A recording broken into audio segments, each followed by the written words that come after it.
నేనెట్లా మరిచెదనయ్యా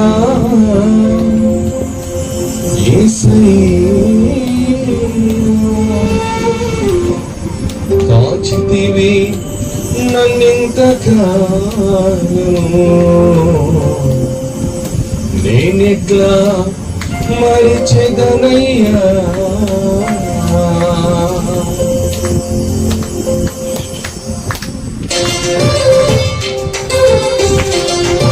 మన జీవితాల్లో దేవుడు ఎన్నో మేలు చేసే మాట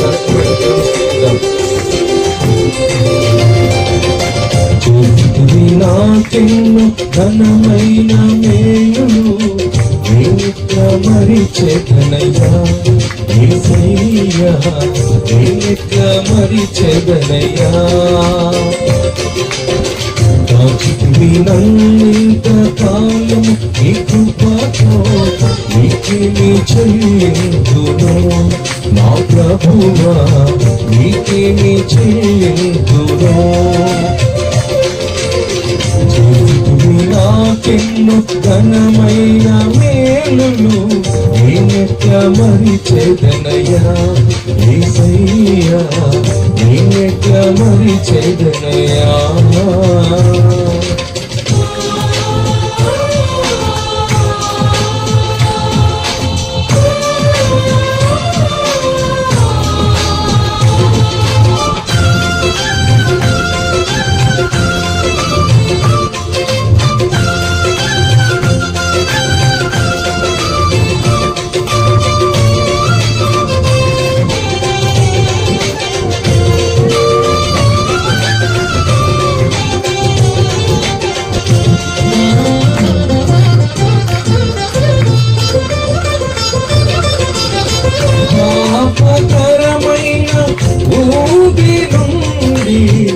నన్ను ప్రేమతో విడిపించినాడు పరము చేరే మార్గము చూపి నన్ను భక్తితో నడిపించినావు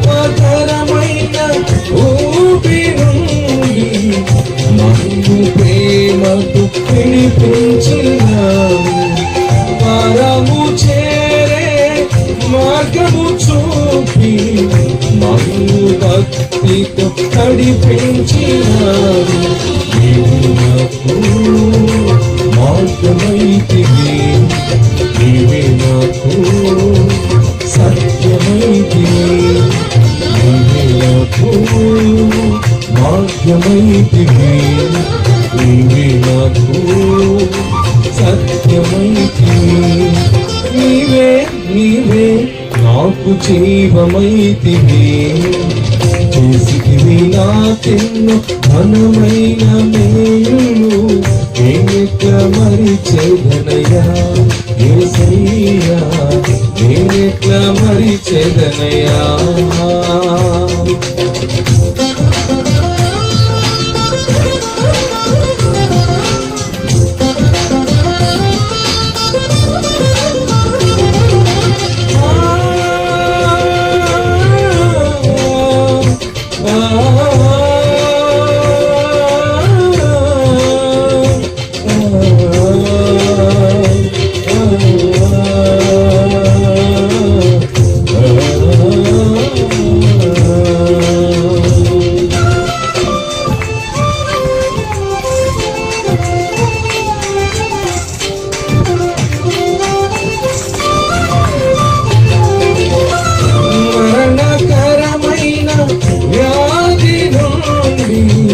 నన్ను కరుణతో కాపాడినాడు మధురమైన వాక్యమునందు నన్ను మైనర్పించినావు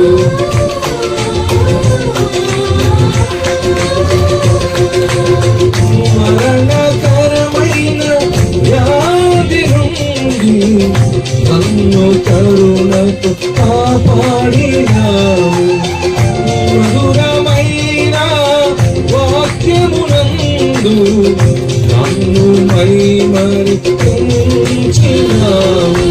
నీవే నాకు ప్రాణమైతివి, నీవే నాకు ఆశ్రయమైతివి, నీవే నాకు ప్రాణమైతివి, నీవే నాకు ఆశ్రయమైతివి, నీవే నీవే నాకు సర్వమైతివి, చేసితివి నాకెన్నో ఘనమైన మేలులు, నేనెట్లా మరిచెదనయ్యా యేసయ్యా, నేనెట్లా మరిచెదనయ్యా.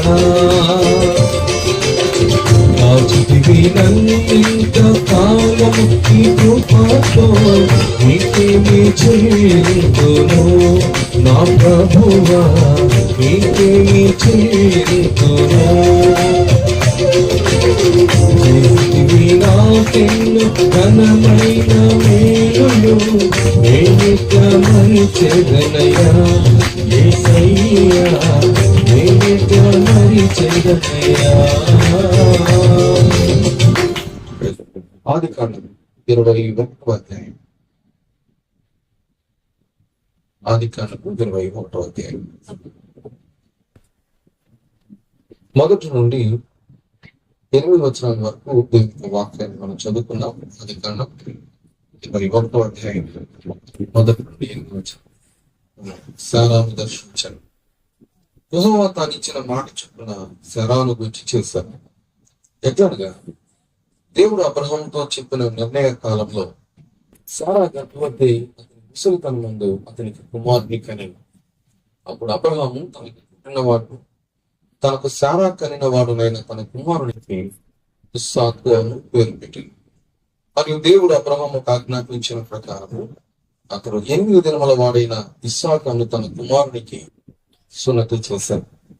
అబ్రహాము కుమారుడైన ఇస్సాకు అతనికి పుట్టినప్పుడు అతడు 3 ఏళ్ల వాడు. అప్పుడు శారా, దేవుడు నాకు నవ్వు కలిగిస్తాను, వినువారెలా నా విషయమై నవ్వుదురు అని. మరియు శారా పిల్లలకు స్తన్యమిచ్చునని ఎవరు అబ్రహాముతో చెప్పును? నేను అతని ముసలితనం ముందు కుమారుని కంటిని కదా అని. ఆ పిల్లవాడు పెరిగి పాలు విడిచాను. ఇస్సాకు పాలు విడిచిన దినమందు అబ్రహాము గొప్ప విందు చేశాను. ప్రార్థన తీసుకున్నాం. ఈ రాత్రి ప్రభు తన వాక్యం ద్వారా నీతో నాతో మన వ్యక్తో మాట్లాడినట్టుగా ప్రార్థించాం. ప్రేమ కృపా నమ్మకముల పరలోకపు తండ్రి, మహోన్నతుడైన స్తోత్రాలైన వాక్యమైన దేవుడై ప్రభా, మీరు మాట్లాడితే మాకు మేలు నాయన. ఈ రాత్రి ఈ స్థలంలో నిలబెట్టారు, మిమ్మల్ని స్తుతించే భాగ్యం ఇచ్చారు. మీ నామాన్ని ఘనపరచడానికి మీరు ఇచ్చిన ధన్యతను బట్టి స్తోత్రాలు ప్రభా. మీ వాక్యం ద్వారా మాతో చదవబడిన లేఖన భాగంలో ఉన్న సత్యాలు మేము తెలుసుకునేలాగా మీ ఆత్మకార్యం మా జీవితంలో జరిగించి సహాయం చేయండి. వెనకల చెవులు, గ్రహించే మనసు, రేపటి మాకు అనుగ్రహించి సహాయించమని మరొకసారి ఇక్కడ నా సహోదరులందరిని బట్టి స్థుతిస్తూ మీకు కృతజ్ఞత చెల్లిస్తూ మరొకసారి ప్రభా ఈ సన్నిధిలో ఈ స్థలంలో నిలబడే అవకాశం మాకు ఇచ్చినందుకే కృతజ్ఞత చెల్లిస్తుంది. ప్రభు రక్షమోచం చేసేనాము మా రక్షకుడు శిలువలో రక్తం కాచి మరణించి వచ్చి పరవైపు జ్ఞాపకం చేస్తున్నాము చేసేనాము స్తుతించి ప్రార్థన చేస్తున్నాం తండ్రి, ఆమేన్. మంచిది. మనకు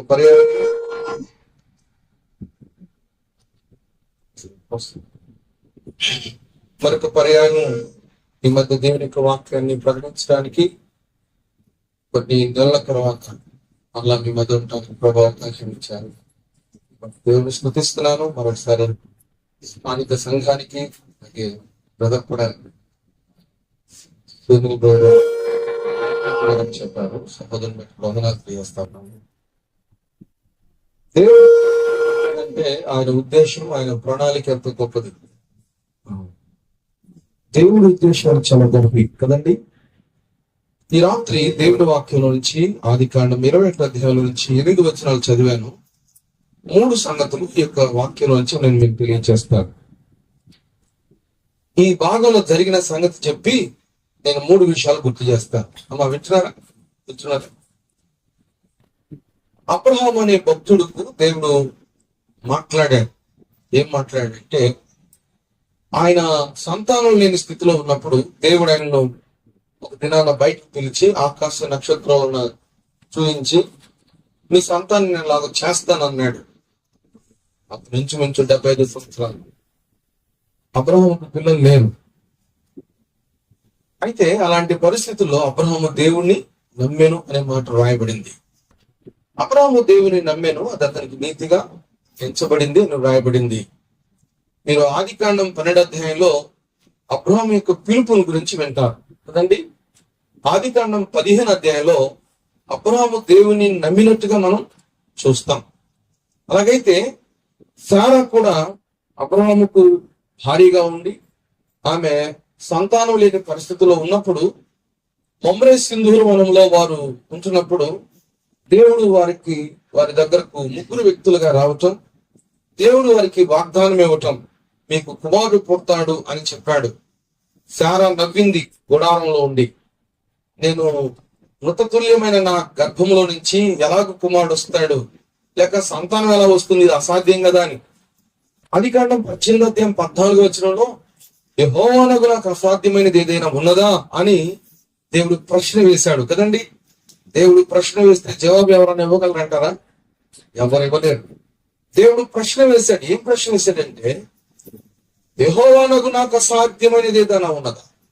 సారా నవ్వనేలా? ఆమె నేను నవ్వలేదు ఉంది. దేవుడు అన్నాడు, నవ్వావు, నీ కౌగిట్లో కుమారుడు ఉంటాడు అని చెప్పాను. ఎప్పుడైతే ఆ మాట చెప్పాడు, దేవుడు అబ్రహాము సారాలను దర్శించాడు. దర్శించిన తర్వాత వారికి ఒక కుమారుడు కలిగాడు. ఆయనకు ఇస్సాక్ అనే పేరు పెట్టారు.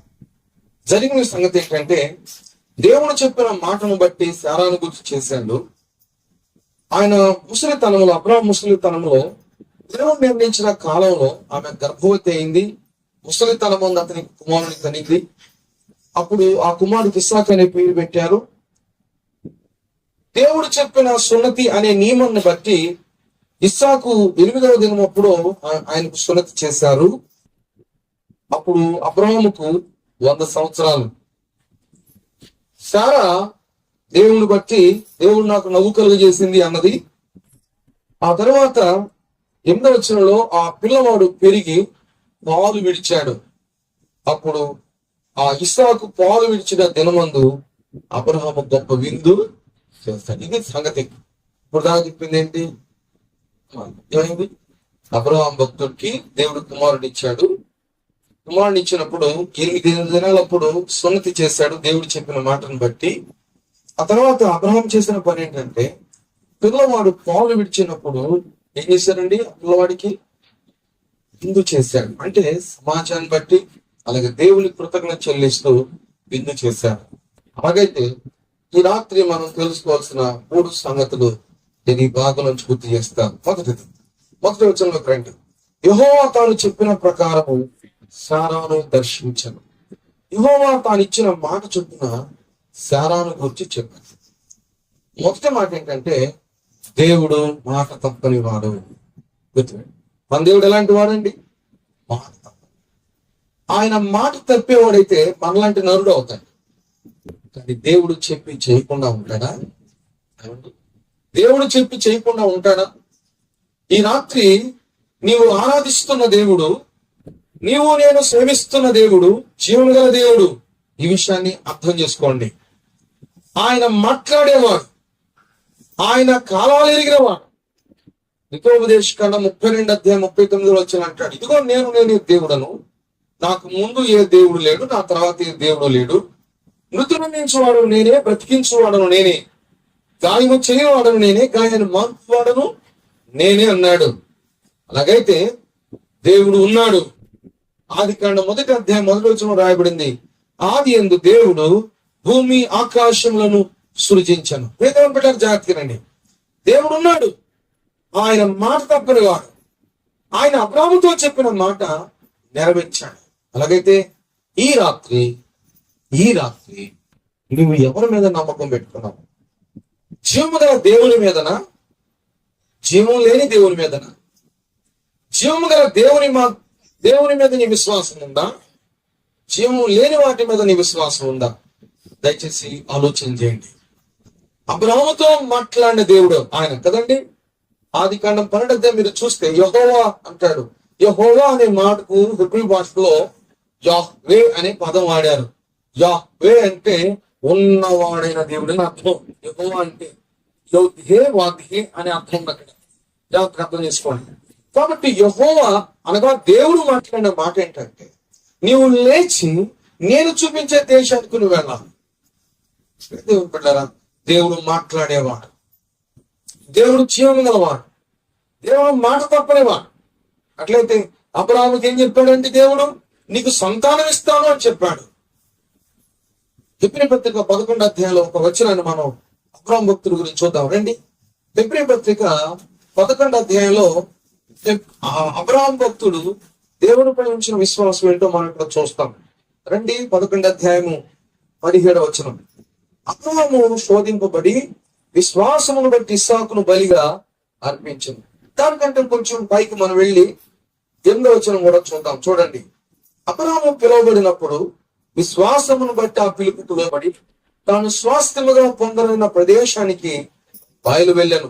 మరి ఎక్కడికి వెళ్ళవలెనో అది ఎరుగక బయలు వెళ్ళాను. విశ్వాసమును బట్టి అతడును అతనితో ఆ వాగ్దానానికి సమాన వారసులైన ఇస్సాకు యాకోబు అనే వారును పురాణంలో నివసించుచు అన్య దేశంలో ఉన్నట్టుగా వాగ్దత్త దేశంలో పరవాసులైన ఏలయనగా దేవుడు దేనికి శిల్పియు నిర్మాణకుడై ఉన్నాడో పునాదులు గల పట్టణము కొరకు అబ్రహాము ఎదురు చూచుచుండెనో. 11వ వచనం కూడా చూడండి. విశ్వాసమును బట్టి శారాయు వాగ్దానము చేసిన వాడు నమ్మదగిన వాడు అని ఎంచుకునేను గనుక తాను వయస్సు గతించినదైనను గర్భము ధరించుటకు శక్తి పొందెను. అందుచేత మృత తుల్యుడైన ఆ ఒకని నుండి సంఖ్యకు ఆకాశ నక్షత్రం వలెను సముద్ర తీరమందుల లెక్కింప సఖ్యము కాని ఇసుక వలెను సంతానము కలిగిన. ఏంటంటే మీకు అబ్రహాము భక్తుడు దేవుని మీద విశ్వాసం ఉంచాడు. ఏమని విశ్వాసం ఉంచాడు? ఆయన ఉన్నవాడైన దేవుడని విశ్వసించాడు. ఆయన మాట తప్పని దేవుడు అని విశ్వసించాడు. ఆయన చెప్పి చేయకుండా ఉండేవాడు కాదు అని విశ్వసించాడు. ఇక్కడ మీరు ఆలోచిస్తే ఈ వచనాల్లో అబ్రహాముకు దేవుడి మీద విశ్వాసం ఉంది, దేవుడు ఉండే పట్టణం మీద కూడా విశ్వాసం ఉంది. దేవుడి మీద విశ్వాసం ఉంది, దేవుడు ఉండే పట్టణం ఏంటి? పరలోకం. దాని మీద కూడా విశ్వాసం ఉంది. శారాకు విశ్వాసం ఉంది. ఎవరు తెలుసా? దేవుడు నమ్మదగిన వాడు అని విశ్వాసం ఉన్నట. అదే రాయబడింది కదండి అక్కడ. విశ్వాసమును బట్టి శారాయు వాగ్దానము చేసిన వాడు నమ్మదగిన వాడు. మన దేవుడు ఎవరండి? వాగ్దానం చేస్తే చాలా సార్లు మనం వాగ్దానాలు చేస్తాం. ఏమండి, డిసెంబర్ నెల 31వ తారీఖు కొంతమంది వాగ్దానాలు చేస్తాం. ఎవరో తెలుసా? జనవరి 1వ తారీఖు నుంచి ఆగనండి, 1వ తారీఖు ఎక్కువైపోద్ది. అదేందో నాకు తెలియదు. ఏమండి, కనీసాలు తల్లిదండ్రులు పిల్లల మీద వాగ్దానాలు చేస్తారు. ఎవరో తెలుసా? పిల్లోడి మీద ఒట్టు, రేపటి నుంచి తాగనని. పిల్లోడి మీద ఒట్టు, ఇంక ఈ తప్పులు చేయనని. పిల్లోడు ఇటు పోతాడు. ఈ మాత్రం చేస్తానే ఏమ్మా ఉన్నారా మీరు అలాంటి గనులు? ఏమండి, మీలో కూడా అలాంటి గనులు ఉన్నారా ఈ ఊర్లో? నువ్వు వాగ్దానం చేస్తే ఎన్నిసార్లు తగ్గిపోయి ఉంటావు. దేవుడు వాగ్దానం చేస్తే ఏమని అడుగుతాడు? ఆయన నమ్మదగిన వాడు. అందుకే ఆమె నమ్మింది. వాగ్దానము చేసిన వాడు నమ్మదగిన వాడు అని ఎంచుకోలేడు గనుక తాను వయస్సు గతించినదైనను గర్భము ధరించుటకు శక్తి పొందెను. అంటే ఇప్పుడు శారమ్మ గర్భం ధరించడానికి ఆమెకు శక్తి ఎక్కడి నుంచి వచ్చింది? ఏమంటే దేవుడు ఇచ్చాడు. బైబిల్లో ఒక మాట రాయబడింది 127వ కీర్తనలో, కుమారులు యెహోవా అనుగ్రహించు స్వాస్థ్యము గర్భఫలం ఆయన ఇచ్చే బహుమానం. కదండి, దేవుడు బిడ్డలు ఇవ్వకపోతే, దేవుడు సంతానం ఇవ్వకపోతే సంతానం కలుగుతారు అబ్రహాం గారికి? అమ్మా కలుగుతారండి. ఇప్పుడు సునీల్ బ్రదర్ కు సహోదరికి దేవుడు బిడ్డను ఇవ్వకపోతే సంతానం వస్తుందా? పాప కలుగుతుందా వాళ్ళకి? దేవుడు ఇచ్చాడు. అందుకే మనం ఎప్పుడు కూడా దేవుడు ఇచ్చాడు ఆ బిడ్డ అన్న విశ్వాసం ఉండాలి. అది యోగ భక్తులు అంటారు, దేవుడే ఇచ్చాడు అంటాడు ఆయన మాట్లాడటం కదండి. అలాగే యాకోబు కూడా గమనించండి, ఏశావు తనకు ఎదుర్కొని వచ్చినప్పుడు ఏశావు అడుగుతాడు యాకోబుని, సహోదరుడా ఇక్కడ కనపడుతున్న ఈ ఆడోళ్ళు, ఈ పిల్లలు వీళ్ళందరూ ఏమయ్యా అనగానే యాకోబు ఏమంటాడు తెలుసా? అయ్యా, దేవుడు నాకు ఇచ్చిన పిల్లలు. ఏమన్నాడు? దేవుడు నాకు ఇచ్చిన అమ్మా, మీకు బిడ్డలు ఎవరిచ్చారు? దేవుడు ఇచ్చారు. ఒకవేళ మీరు అనుకోవచ్చు, ఎన్ని మొక్కులు మొక్కుకుంటే పుట్టారు, ఎన్ని కష్టాలు పడితే పుట్టారు, మీరు ఎన్నైనా మొక్కుకున్నా, ఎన్ని తిప్పబడ్డా, దేవుడు ఇవ్వకపోతే, కుమారులు దేవుడు ఇవ్వకపోతే, కుమార్తెలు దేవుడు ఇవ్వకపోతే కుదురుతుందండి? ఇప్పుడు మీరు చెప్పండి. అబ్రాహాము విషయంలో దేవుడు మాట ఇచ్చాడు, సంతానం ఇస్తానన్నాడు. సారా నవీన దేవుడు మాట. ఒక సత్యం చెప్పంటారా? మనం నమ్మదగిన వారం కాకపోయినా దేవుడు నమ్మదగిన వారు. మనం బలహీనమైన మనల్ని బలపరిచే దేవుడు.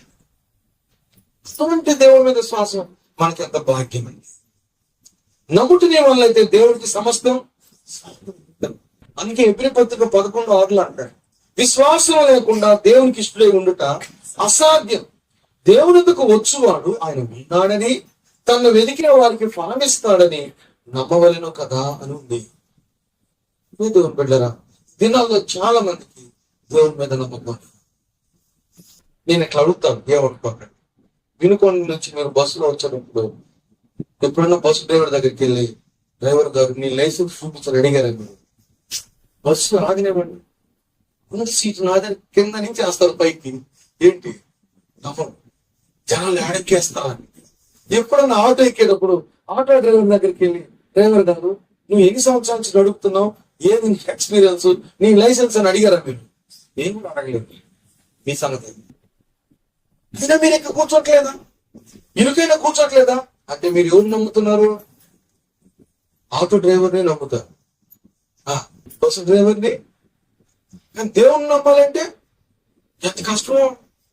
ఫాస్ట్ గా గొంతు చించుకొని అరిచిన కదండి, ఎన్ని వాక్యాలు చూపించిన సమయం వచ్చేటప్పటికి భక్తి విడిపోద్దు, విశ్వాసం విడిపోద్దు, దేవుని మీద నమ్మకం చెప్పండి. దేవుని మీద నమ్మకం ఉందా?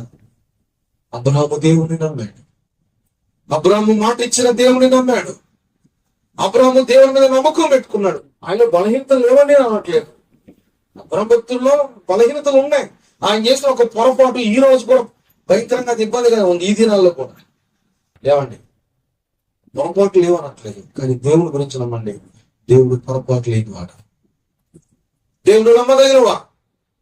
అట్లయితే ఇక మొదటి వచ్చిన మీరు చూస్తే, యెహోవా తాను చెప్పిన ప్రకారము శారాను దర్శించను, యెహోవా తానిచ్చిన మాట చొప్పున శారాను గుర్చి చేశాను.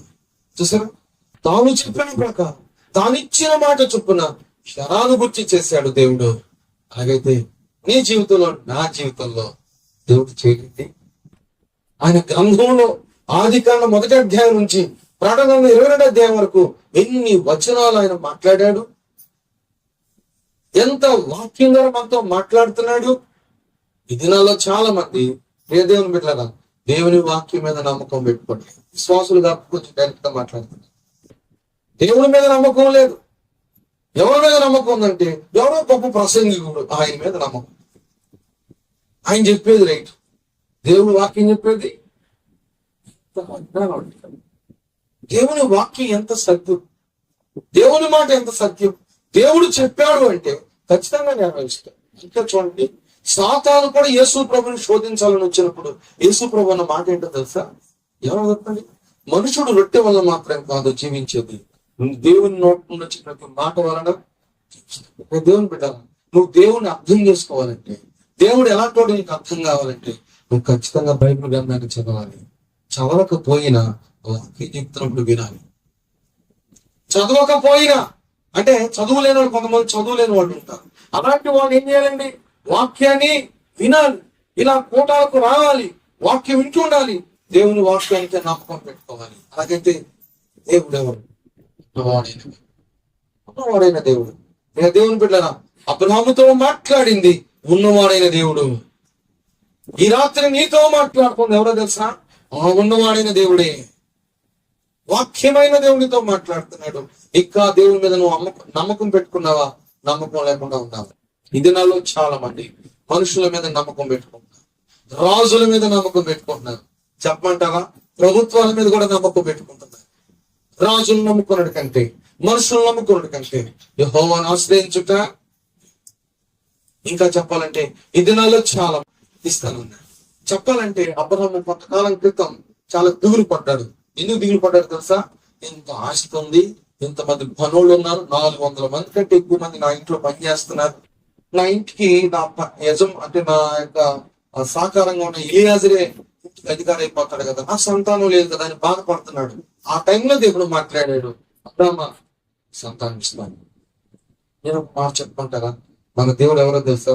మన పరిస్థితులు ఎరిగిన వాడు ఆయన, మన స్థితిగతులు ఎరిగిన వాడు ఆయన, నీ హృదయ పరిస్థితి ఎరిగిన వాడు ఆయన. అలాగైతే రాత్రి ఆ దేవుని మీద నువ్వు విశ్వాసం ఉంచాను. అబ్రాహాము భక్తుని జీవితంలో మనం చూస్తాం, దేవుడు మాట ఇచ్చాడు, ఆ మాటను బట్టి శారాకు చేశాడు. ఏం చేశాడండి? చూడండి 2వ వచనం. ఎట్లనగా దేవుడు అబ్రహాముతో చెప్పిన నిర్ణయ కాలములో శారా గర్భవతి, అతని ముసలితనమందు అతనికి కుమారుని కనెను. ఎప్పుడు పుట్టాడండి ఇస్సాకు? అబ్రహాముకు ముసలితనములో 100 సంవత్సరాలకు పుట్టాడు. ఈ సంవత్సరాల్లో ఈ దినాల్లో 100 సంవత్సరాలు బతకటమే చెప్పలేము, ఏదో జరుగుతుంది కదండి. కానీ 100 సంవత్సరాలప్పుడు దేవుడు అబ్రహాము బిడ్డనిచ్చాడంటే రాయబడిన మాట ఉందో తెలుసండి, నిర్ణయ కాలంలో దేవుడు ఇచ్చాడు. నేను చెప్పాను కదండి, దేవుడు మాట ఇచ్చి నెరవేర్చే మాట తప్పని వాడు. ఎప్పుడు చేస్తాడో చెప్పమంటారా? ఆయన టైంలో ఆయన చేస్తాడు. అందుకే బైబిల్ గ్రంథంలో ఒక మాట ఉంది, ప్రతి దానికి ఏముంది? సమయం. నవ్వడానికి సమయం ఉంది, ఏడవడానికి సమయం ఉంది, పుట్టడానికి కూడా సమయం ఉంది, చనిపోవడానికి సమయం. ఏమండి? పెళ్లికి సమయం ఉంది, తినటానికి సమయం ఉంది, పడుకోవడానికి సమయం ఉంది. చాలా జనాలు ఈ దినాలు ఏం చేస్తున్నారంటే ప్రార్థన చేసే టైంలోనే కొంతమంది పనులు చేస్తా ఉంటారు. టైం ఎక్కడుందన్న, టైం ఎక్కడ ఉంది? మందిరానికి రావడానికి టైం ఎక్కడ ఉంది? దేవుని దగ్గరకు రావడానికి టైం ఎక్కడ ఉందని టైం అంతా తినేస్తాం కదండి. దేవునికి ఇవ్వాల్సిన సమయం దేవునికి ఇవ్వాల్సింది. మీకు గుర్తుందా? 2 అక్క చెల్లెళ్ళు యేసు ప్రభుని వాళ్ళ ఇంటికి పిలిచి కూర్చోబెట్టి, ఒక ఆమెమో ఇంట్లోకి వెళ్ళి పని చేస్తాం, ఇంకొక ఆమె యేసు పాదాల దగ్గర కూర్చోను. అక్క వచ్చి, ఆ సహోదరు వచ్చి యేసు పెట్టాలి, అవ్వా మరి నీ పాదాల దగ్గర కూర్చుంది, నీకు చింత లేదా? ఎంత కష్టపడుతున్నాను చూడండి. యేసు ప్రభు ఒకసారి మార్తా నువ్వు అనేకమైన పనులు పెట్టుకొని ఏం చేస్తున్నావు? తొందరపడుతున్నావు. అవసరమైంది ఏంటో తెలుసా? ఆమె ఉత్తమమైన దాన్ని ఏర్పాటు చేసుకుంది. నేను ఎందుకు ఈ మాట చెప్పానంటే, దేవుని బిడ్డలారా, సందర్భం కాకపోయినా చేస్తాను. ఏంటంటే గుర్తుపెట్టుకోండి, యేసు ప్రభుకి ఇవ్వాల్సిన సమయం యేసు ప్రభుకి ఇవ్వాల్సింది. ప్రార్థనా సమయం ప్రార్థనకి ఇవ్వాల్సింది. ధ్యాన సమయం వాక్యానికి ఇవ్వాల్సింది. దేవునికి ఇవ్వాల్సిన సమయం దేవునికి ఇవ్వాల్సింది. దేవునికి ఇవ్వాల్సిన ఆదివారానికి దేవునికి ఇవ్వాల్సింది. అట్లాగైతే దేవుడికే సమయం, ఆయన సమయంలో ఆయన నిర్ణయం చేసేటప్పుడు మన సమయాన్ని మనం ఎలా ఉపయోగించుకున్నాం ఆలోచించాలి. కొన్నిసార్లు మనం ఏం చేస్తామో తెలుసా? ఎంత ప్రార్థన చేసిన జవాబు రాదు. అప్పుడు అనుకుంటాం, ఇంకేం దేవుడు, ఇంకేం ప్రార్థన, నేను ఇంత చేసినా కూడా నాకేం రావట్లేదు, జవాబు రావట్లేదు. ఆయన సమయంలో ఆయన జవాబిస్తాడు. అప్పుడు దాకా నీకు నేనేం చేయాలి? వెయిట్ చేయాలి. దేవుడిచ్చే జవాబు కొరకు, దేవుడిచ్చే సమాధానం కొరకు మనం ఎదురు చూడాలి. కానీ తొందరపడకూడదు. తొందరపడి అబ్రహాము తెప్పలు తెచ్చుకుంది. తొందరపడదు. దేవుడికి ఒక సమయం కలదు. దేవుడు ఆయన సమయంలో ఆయన చేస్తాడు. అందుకే మీకు గుర్తుందా? మీ త్రోవలు నా త్రోవలు వంటివి, మీ తలంపులు నా తలంపులు వంటివి, దేవుడు తలంపులే తిరిగి. అంతెందుకండి, ఈ దినాల్లో యేసు ప్రభు ఎందుకు రాలేదు చెప్పండి? పితరులు చెప్పారు, యేసు ప్రభు వస్తున్నాడు, ఇదిగో వచ్చేస్తున్నాడు అన్నట్టు చెప్పారు. ఎందుకు ఆలస్యం చేశాడు? కొంతమంది అనుకుంటారంట, పేతురు పత్రికలో ఉంది. ఏమనుకుంటారు తెలుసా? మా తాతల కాలం నుంచి ఉంటున్నామండి, యేసు ప్రభు వస్తాడో ఇంకా రాలేదు అని అనుకుంటారట. మాస్టర్ ఎన్నిసార్లు ప్రసంగం చేసినా ఇంకా రాలేదు అంటే విషయం ఏంటో తెలుసా? మన దృష్టికి 1 సంవత్సరం ఉందా? మన దృష్టికి 1000 సంవత్సరాలు, ఆయన దృష్టికి ఇప్పుడు ఆయన టైం ఎంత, మన టైం ఎంత? ఆయనకి ఎన్ని టయాలు ఉన్నాయి? అలాగైతే ఇప్పుడు మనం ఏం చేయాలి? దేవుడు ఇచ్చే సమయం కోసం ఏం చేయాలి? మనం కనిపెట్టుకొని ఉండాలండి. అది నేర్చుకోండి. దేవుడిచ్చే సమయంలో ఆయన చేసేది చేస్తాడు కాబట్టి విశ్వాసం కలిగి ఉండాలి. ఇప్పుడు చెప్పండి, శారా ఏం చేసింది? దేవుడి మీద నమ్మకం పెట్టుకొని మొదట్లో నవ్వింది, ఆ తర్వాత మనం వచ్చిన చూసిన 11 అధ్యాయంలో వాగ్దానం చేసిన వాడు నమ్మదగిన వాటిని ఎంచి ముసలితనంలో అబ్రాహాముకు సంతానాన్ని దేవుని బిడ్డారా, దేవుడు నమ్మదగిన వాడు, దేవుడు మాట ఇచ్చి నెరవేర్చే దేవుడు.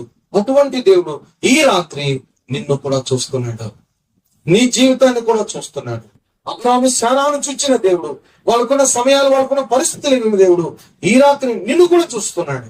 ఒకవేళ నువ్వు ఏ పరిస్థితిలో ఉన్నావో, దిగులుతో ఉన్నావో, వేదనతో ఉన్నావో, సమస్యల్లో ఉన్నావో, బాధల్లో ఉన్నావో, ఇక నాకు ఎవరైనా సహాయం చేస్తే బాగుండు, నేను చచ్చిపోయే స్థితిలో ఉన్నాను, నన్ను రక్షించేవాడు లేడా, నన్ను కాపాడేవాడు లేడా, నా సమస్యలు తీర్చేవాడు లేడా అని దిగులుతో ఉన్నావేమో. అబ్రాహాము శారాలను దర్శించిన దేవుడు నిన్ను కూడా దర్శిస్తున్నాడు, నీతో కూడా మాట్లాడుతున్నాడు. పాత నిబంధనలు అయితే అబ్రాహామును పిలిచాడు. మత్తయి సువార్త 11:20 యేసు ప్రభువు వారు పిలుస్తున్నాడు. ఏమని తెలుసా? ప్రయాసపడి భారం మోసుకొని సమస్త జనులారా నా యొద్దకు రండి, నేనేం చేస్తాను, మీకు విశ్రాంతి కలిగిస్తాను. అలాగైతే యేసు ప్రభు ఈ రాత్రి నలిగిన వారిని పిలుస్తున్నాడు, శ్రమలో ఉన్న వారిని పిలుస్తున్నాడు, వేదనతో ఉన్న వారిని పిలుస్తున్నాడు, సమస్యలతో కొట్టుమిట్లాడుతున్న వారిని పిలుస్తున్నాడు, వ్యాధులతో అల్లాడుతున్న వారిని పిలుస్తున్నాడు. అంత మాత్రమే కాదు, పాపంలో ఉండి శాపంలో ఉండి నెమ్మది లేకుండా జీవిస్తున్న నిన్ను కూడా దేవుడు పిలుస్తున్నాడు. ఆయన నిన్ను చూస్తున్న దేవుడు, నిన్ను పిలుస్తున్న దేవుడు, నిన్ను ప్రేమిస్తున్న దేవుడు. ఈ రాత్రి నువ్వు ఆయన దగ్గరకు వస్తే నీకు మేలు. ఈ శక్తి యంత్రం ద్వారా నువ్వు దేవుని స్వరాన్ని వినాలని ఆశపడితే రా, ప్రభు నిన్ను పిలుస్తున్నాడు, ఆయన నిన్ను ఆహ్వానిస్తున్నాడు. ఆయన దగ్గరకు వస్తే నీకు మేలు. దేవుని ఎందుకు రండి, అప్పుడు ఆయన ఎందుకు వస్తాడు. నంబర్ 1, దేవుడు మాట ఇచ్చి నెరవేర్చే దేవుడు. నంబర్ 2, రెండవ భాగాన్ని చూద్దాం. చూద్దాం రండి. 6వ వచనం. అప్పుడు శారా దేవుడు నాకు నవ్వు కలుగ చేశాను, వినువారెల్లా నా విషయమై నవ్వుదురు అనెను. ఇక్కడ శారా ఆ తల్లి అంటుంది, ఏమంటుందో తెలుసా? ఏమంటుందండి? దేవుడు నాకేమిచ్చాడు? నవ్వు కలిగజేశాడు. ఇస్సాకు అనే మాటకు అర్థం నవ్వు అని. ఇప్పుడు చెప్పండి, ఎప్పుడు నవ్విచ్చాడు శారాకి? నవ్వలేని పరిస్థితిలో నవ్విచ్చాడు. ఆమెకు అది అసాధ్యం, కానీ దేవుడు అప్పుడు ఆమెకు నవ్విచ్చాడు. అంటే దేవుడు స్థితిగతులు కూడా మార్చగలవాడండి. దేవుడు మాట ఇచ్చి నెరవేర్చే దేవుడు. దేవుడు పరిస్థితులు కూడా మార్చగలవు.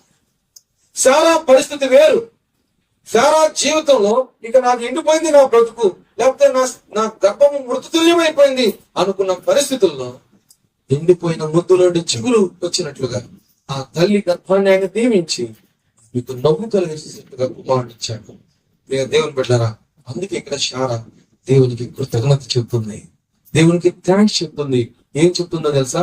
దేవుడు నాకు నవ్వు కలుగు చేశాడు, దేవుడు నాకు మేలు చేశాడు, దేవుడు నాకు ఉపకారం చేశాడు. దావీదు అదే అంటాడు కదండి 103వ కీర్తనలో. ఏమన్నాడు? నా ప్రాణమా యెహోవాను సన్నుతించుము, నా అంతరంగ సమస్తమా ఆయన పరిశుద్ధ నామమును సన్నుతించుము, నా ప్రాణమా యెహోవాను సన్నుతించుము. ఆయన చేసిన దేనిని ఇక్కడ గమనించండి. శారా సాక్ష్యం ఇస్తుంది. ఏమన్నా తెలుసా? దేవుడు నాకు నవ్వు కలుగు చేశాడు, ఇది దేవుని వల్ల జరిగింది, నాకు దేవుడే చేశాడు. అమ్మా, మీరు ఎప్పుడైనా ఎవరికైనా సాక్ష్యం ఇచ్చారా? నా కుటుంబంలో ఈ పరిస్థితి దేవుడే ఇచ్చేసాడు, నా జీవితం ఈ మేలు దేవుడు చేస్తాడండి. ఎవరికైనా సాక్ష్యం ఇచ్చారా మీరు? మనకి అన్ని దేవుడు ఇయ్యాలి. ఈ జలం కంటే కూతురు ఉన్నారంట. ఎవరోళ్ళు? ఇమ్మో మన ప్రార్థన కూడా ఎట్లా ఉండదు? ఉదయం లేచినప్పటి నుండి ఇక దేవుడు ఇట్లా అన్నా ఏముంటామండి, పొద్దున లేవగానే దేవుడు అంటే బాడీ గార్డుగా రావాలంట. ఎట్లా? ఇక నేను బయటికి వెళ్తున్నాను, ఈ రోజు అంతా నా పక్కన ఉంది, ఇంకా ఇంకేం పని లేక నీ పక్కనే ఉంటాడు ఆయన. ఏమంటావు మనం? నీ పక్కనే ఉండు. ఇక రాత్రి పూట వచ్చిన తర్వాత అంటామంట, ప్రభు ఈ రాత్రి పడుకుంటున్నాను, నాకు సెక్యూరిటీ గార్డుగా ఉంది. దేవుడు బాడీ గార్డు, సెక్యూరిటీ గార్డు. నీకు మేలు చేస్తే దేవుడు, మేలు చేయకపోతే దేవుడు కదా. అమ్మా, మన పరిస్థితి అంతా అంతే. మనం ప్రార్థనకు వంగేమనుకోండి, మోకాలు వంగేమనుకోండి, చూడండి దేవుని దేవా ఈ దేవుడు అది చేయనైనా, ఇది చేయనైనా. అమ్మా, చేద్దా నేను అనట్లేదు, ప్రార్థన అడగాలి కదా. ఆయన అడగకపోతే దేవుడు అడుగుతాం మనం. అని గుర్తుపెట్టుకోండి, దేవుని స్తుతించడం కూడా నేర్చుకోవాలి.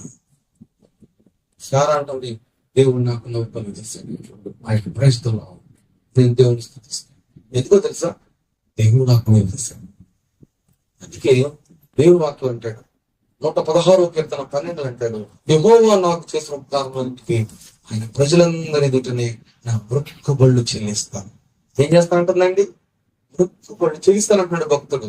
అర్థమవుతుందా మీకు? దేవుడు చేసిన కార్యాలు ఎప్పుడు మనం మరుగు చేయకూడదు. చాలా సార్లు దేవుడు కుటుంబాల్లో మేలు చేస్తాడు, వాడిని ఎప్పుడో మర్చిపోయి అంటారు. మనం చేయవలసిన పని ఏంటో తెలుసా? సారా చెప్పినట్టుగా చెప్పాలి. దేవుడు నాకేమిచ్చాడు? నవ్వు కలుగజేస్తాడు. నా జీవితానికి నవ్వు కలుగజేస్తాడు. నా జీవితంలో ఆనందం తీసుకొచ్చాడు. నా జీవితానికి మేలు చేశాడు. అమ్మా, ఈ రాత్రి ఒక సత్యం మీకు చెప్తానండి, చాలా జాగ్రత్తగానండి. సారాకు నవ్వు కలుగజేసిన దేవుడు నీకు నాకు ఏమిచ్చాడు తెలుసా? రక్షణ ఇచ్చాడు. ఏమిచ్చాడు చెప్పండి? ఇవ్వలేదు రక్షణ? ఇంత గొప్ప రక్షణ మనం నిర్లక్ష్యం చేస్తే ఎలాగో తప్పించుకుంటామంటాడు భక్తుడు. నిజంగా మనందరం ఎవరు? పాపము చేత అపరాధముల చేత చచ్చిన వారమని ఎఫ్సీ పత్రిక 2:1 రాయబడింది. అంటే మనందరం ఎవరు? పాపం చేసిన వాళ్ళు. నీతిమంతుడు లేడు, ఒక్కరు కూడా లేడు. అందరూ పాపం చేసి దేవుడిచ్చే మహిమను పొందలేకపోతున్నారు. రోమపత్రిక 5:12 రాయబడింది, ఒక మనుషుడంటే ఆదాము చేసిన పాపానికి మనందరం ఏమయ్యాము? పాపులమయ్యాం. పాపం వల్ల వచ్చే జీతం ఏంటి? మరణం. మరణం అంటే ఈ మరణం కాదు, నిత్య నరకం. ఈ లోకంలో దేవుని బిడ్డలు చెప్తానండి, యేసు ప్రభువు లేకుండా, యేసు ప్రభు నుండి శ్వాసం ఉంచకుండా నువ్వు చనిపోతే ఆరణ్యంలోకి వెళ్ళిపోవాల్సి వస్తుంది. ఇది నువ్వు నమ్మినా సత్యమే, నమ్మకపోయినా. అలాగైతే యేసు ప్రభు ఎందుకు వచ్చాడు ఈ లోకానికి? తండ్రి దేవుడు తన ప్రియకుమారుడు యేసుక్రీస్తు అని ఎందుకు పంపించాడు? యేసుక్రీస్తు ప్రభు ఎందుకు ఈ లోకానికి వచ్చాడు? మనలను ప్రేమించి. దేవుని వాక్యంలో రాయబడింది. అయితే దేవుడు మన ఇళ్ళ తన ప్రేమను వెల్లడిపరుచున్నాడు. ఎట్లనగా మనం ఇంకా పాపులమై ఉండగాని యేసు ప్రభు ఈ లోకానికి మన కొరకు వచ్చాడు. ఏమండి? పాపులను రక్షించుటకు యేసు ప్రభు ఈ లోకానికి వచ్చాడు. మన పాపములను బట్టి, మన దోషాలను బట్టి ఆయన సిలువ వేయబడ్డాడు. దేవుని బిడ్డారా, ఆలోచన చేయండి. ఏ నేరం చేసయ్యా నీ కోసం నా కోసం కలిసి ఒక్కొక్కలా మాట్లాడే. ఎవరి కోసము ఈ ప్రాణ త్యాగం, ఎవరి కోసము ఈ సిలువ యాగము, నీ కోసమే నా కోసమే కలువరి పయనం, ఈ కలువరి పయనం, కలువరి పయనం, ఈ కలువరి పయనం. ఎవరి కోసమో ఈ సిలువ త్యాగం. దేవుని బిడ్డలారా, యేసు ప్రభు నీ కొరకు నా కొరకే సిలువ వేయబడ్డాడు. యెషయా గ్రంథం 53 రాయబడింది, మనందరి సమాధానార్థమైన శిక్ష ఎవరు వేయబడిందండి? యేసయ్య. మనం పొందవలసిన దెబ్బలు ఎవరు తిన్నారు? యేసయ్య తిన్నాడు. నువ్వు చేసిన ప్రతి పాపానికి, పుట్టినప్పటి నుండి ఈ రోజు వరకు చేసిన ప్రతి పాపం కొరకు, ఈ లోకం విడిచిపెట్టేంత వరకు మనం చేసిన ప్రతి దోషం కొరకు యేసు ప్రభు సదాకాలం నుంచి ఒక బలి సిలువ మీద చేశాడు. ఆ దినాల్లో యూదులైన వాళ్ళు ఏం చేసేవాళ్ళు తెలుసా అండి? ఎవడైనా పాపం చేశాడు అనుకోండి, ఎవడైనా నేరం చేశాడు అనుకోండి, ప్రత్యక్ష గుణానికి దగ్గరికి గొర్రెని తీసుకురావాలి. ఎందుకు తీసుకురావాలి తెలుసా? ఆ గొర్రెని తీసుకొచ్చినప్పుడు ఆ గొర్రె తల మీద చేయి పెడతాడండి. ఎందుకో తెలుసా? నేను చేసిన తప్పులన్నిటి కోసం ఈ గొర్రెని చంపండి. ఆ చేయి పెట్టినప్పుడు యాజకుడు ఆ గొర్రెను వధిస్తాడు. దాని రక్తాన్ని తీసుకెళ్లి ప్రత్యక్ష గుడారాల అతి పరిశుద్ధ స్థలంలో ఏం చేస్తారు తెలుసా? ప్రోక్షిస్తారు. దాని అర్థం ఏంటో తెలుసా? నా పాపం కొరకు, నా దోషం కొరకు ఈ గొర్రె పిల్ల ఏమైపోయింది? అయిపోయింది. నా పాపాలకు ఏమొచ్చింది? విమోచన వచ్చింది. సత్యం చెప్పమంటారా? కోడెల రక్తము, మేకల రక్తము, గొర్రెల రక్తము మన పాపాలు తీసేయలేదు. యేసు ప్రభు రక్తం మన పాపాలను ఏం చేసింది చెప్పండి? కడిగి వేసింది. మొదటి పత్రికలో యేసు రక్తము ప్రతి పాపను మనం పవిత్రులుగా అర్థం చేసుకోండి. యేసయ్య మన పాపాలన్నీ క్షమించి మరణించి తిరిగి లేచి మనకి ఏమిచ్చాడు తెలుసా? రక్షణ ఇచ్చాడు. ఏమిచ్చాడు చెప్పండి? నరకం నుండి రక్షించాడు, దేవుని ఉగ్రత నుంచి రక్షించాడు, పాపం నుండి రక్షించాడు. చెప్పాలంటే మన జీవితాలకు నిజమైన ఆనందం ఇచ్చాడు. శారాకేమో భౌతిక సంబంధమైన ఆనందం ఇచ్చాడు. శారమ్మ గారికి మనకు ఆత్మ సంబంధమైన ఆనందాన్ని, నవ్వును కలుగజేశాడు. ఇప్పుడు చెప్పండి, దేవుడు ఎంత మంచోడు. అందుకే బైబిల్ రాయబడింది, యెహోవా దయాళుడు, దయగలవాడు. మూడో విషయం చెప్పి నేను ముగిస్తాను. చూడండి, మొదటిది దేవుడు మాట ఇచ్చి నెరవేర్చాడు. రెండవది, దేవుడు తన కాలంలో ఆయన కార్యాన్ని చేస్తాడు. ఆయన కాలంలో ఆయన కార్యాన్ని చేస్తాడు. నమ్మకంగా ఉండాలి. అబ్రాహాము చేసిన పని ఏంటో తెలుసండి, అక్కడ ఇస్సాకుకు సున్నతి చేశాడు. పాత నిబంధన అదొక ఆచారం. ఇప్పుడు మనకు సున్నతి అవసరం లేదు. ఇప్పుడు హృదయ సంబంధమైన సున్నతి ఏంటంటే రక్షణ. రక్షణ మనం కలుగజేశాడు. అందును బట్టి దేవుడు స్తుతించాలి. మూడవది ఏంటంటే చూడండి, పిల్ల వచ్చిన ఆ పిల్లవాడు పెరిగి పాలు విడిచను. ఇస్సాకు పాలు విడిచిన దినమందు అబ్రాహాము గొప్ప విందు చేశాడు. పిల్లవాడు ఏం చేశాడంటే పాలు విడిచాడు. అంటే పాలు విడిచాడంటే అర్థం ఏంటి? అన్నం తినే స్థితిలోకి వచ్చాడు, అవునా కదా? ఆ పిల్లవాడు పాలు విడిచి అన్నం తినే స్థితిలోకి వచ్చినప్పుడు అబ్రహాం గారు ఏం చేశారటండి? గొప్ప విందు చేశాడు. ఈరోజు కూడా కాదు, ఏదేమన్నప్పటికీ జాగ్రత్త. దేవుడు చేసిన పని ఏంటో తెలుసండి, దేవుడు ఇస్సాకును వాగ్దాన పుత్రుడుగా ఇస్సాకు వంశంలో నుంచి యాకోబును, యాకోబు వంశంలో నుంచి ఎవరు వచ్చారండి? యేసు ప్రభుని లోకానికి అనుగ్రహించారు. సత్యం చెప్పంటారా? దేవుడు ఇస్సాకును ఆశీర్వదించాడు. ఈ రోజు నీకు నాకు ఆశీర్వాదం ఎక్కడ ఉందో తెలుసా? యేసు ప్రభు ద్వారా. యేసు ప్రభుని మనకు అనుగ్రహించాడు. ఎఫెసీ పత్రిక మొదటి అధ్యాయం మీరు చదివితే క్రీస్తునందు పరలోక సంబంధమైన ప్రతి ఆశీర్వాదాన్ని ఏం చేశాడండి? ప్రభు మనకు ఇచ్చివేశాడు. అట్లాగైతే అబ్రాహాము చేసిన పని ఏంటంటే దేవునికి అక్కడున్న ప్రజలకు విందు చేసినట్టుగా చూస్తాం. ప్రియ దేవుని బిడ్డలారా, ఒక చిన్న మాట చెప్పి నేను ముగిస్తాను. అక్కడ ఒక చిన్న పిల్లవాడు వాళ్ళు ముందు కనపడ్డాడు. ఎవరా చిన్న పిల్లవాడు? ఇస్సాకు. ఇస్సాకు ఎలా ఉన్నాడు తెలుసా?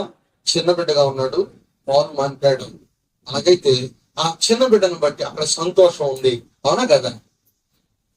దేవుని బట్టి సంతోషం ఉంది, చిన్నవాడిని ఇస్సాకుని బట్టి అక్కడ సంతోషం ఉంది.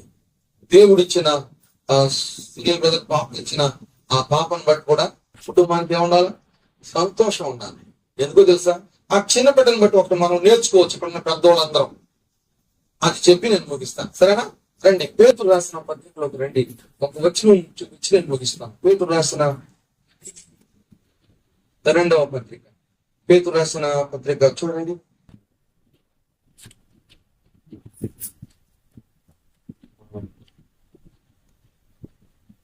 మొదటి పత్రిక 2వ అధ్యాయం. మొదటి వచనం. ప్రభు దయాళుడని మీరు రుచి చూచిన ఎడల సమస్తమైన దుష్టత్వమును, సమస్తమైన కపటమును, వేషధారణను, అసూయను, సమస్త దోషణ మాటలు మాని కొత్తగా జన్మించిన శిశువులను పోలిన వారి నిర్మలమైన వాక్యమును పాల వలన రక్షణ విషయంలో ఎదుగు నిమిత్తము ఆ పాలను అపేక్షించండి. ఒక వ్యక్తి యేసు ప్రభువును నమ్ముకున్నాడండి. చిన్నపిల్లడు పుట్టగానే పాలిస్తారు ఆ బిడ్డ ఎదగటానికి కదండి. ఒక వ్యక్తి యేసయ్యను నమ్ముకున్న తర్వాత వాక్యం అనే పాలు తాగాలి. తాగుతూ రక్షణ విషయంలో ఎదగాలి. దేవుని వాక్యం నిర్మలమైంది అని రాయబడింది. అవునంటారా కాదంటారా? దేవుని వాక్యం నిర్మలమైంది. అలాగైతే ఇక్కడ రాయబడిన మాట ఏంటంటే ప్రభు దయాళుడని మీరు నమ్మితే, దేవుడు గొప్పడని మీరు రుచి చూస్తే, అబ్రాహాము రుచి చూశారు కదా, మీరు కూడా రుచి చూస్తే మీరు ఏం చేయాలో తెలుసా? కొత్తగా జన్మించిన శిశువులను పోలిన వారై.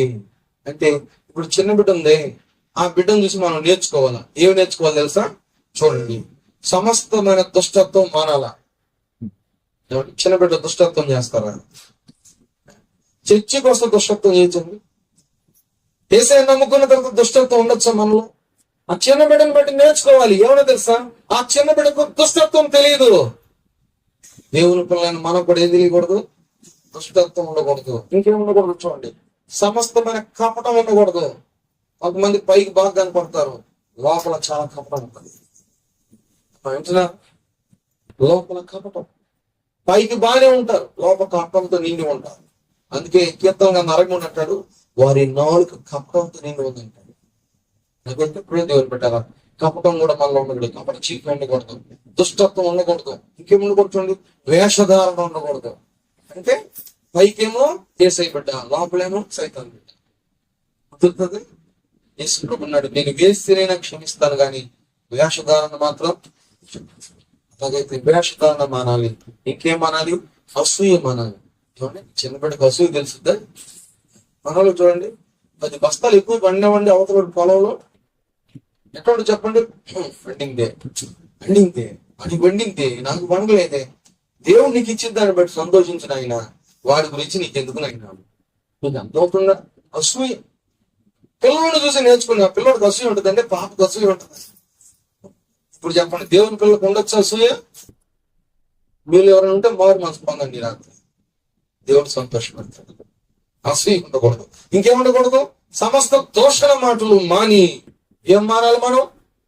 ఏమ్మా, మీ నోట బూతులు ఉండకూడదు. ఇతరులను శపించడం ఉండకూడదు. సమస్తమైన దోషాల మాటలు మాని కొత్తగా జన్మించిన శిశువును పోలిన వారి నిర్మలమైన వాక్యమును పాల వలన రక్షణ విషయం ఎదుగు నిమిత్తం ఆ పాలను వీక్షించండి. అక్కడ పాలు మానాడు ఎవరు? ఇస్సాకు. ఇప్పుడు మనం పాలు తాగాలి. ఏంటా పాలు? వాక్యం అనే పాలు తాగాలి. అబ్రాహం పుట్టిన కుమారుడేమో భౌతిక సంబంధమైన పాలు మారాడు. ఇప్పుడు ఆత్మ సంబంధమైన దేవుని పిల్లలు పుట్టిన మనం ఏం తాగాలి? వాక్యం అనే పాలు. ఈ వాక్యంలో నిర్మలమైంది. ఈ వాక్యం జీవితం. ఈ వాక్యం మనం బలపరుస్తుంది. ఈ వాక్యం మనం ఆలోచిస్తుంది. అట్లాగా దేవుని వాక్యమును నిలిచిన వారంగా మనం ఉండాలని కోరుకుంటుంది. ఈ స్థితిలో రెండవసారి రాబోతున్నాడు. ఆయన రాబడి కొరకు మనందరూ సిద్ధపడాలని కోరుకుంటుంది. ఈ మాటలు ముగిస్తున్నాను. దేవుడు ఈ మాటలు మన వినిపిలో ఫలింపు చేయనుగా.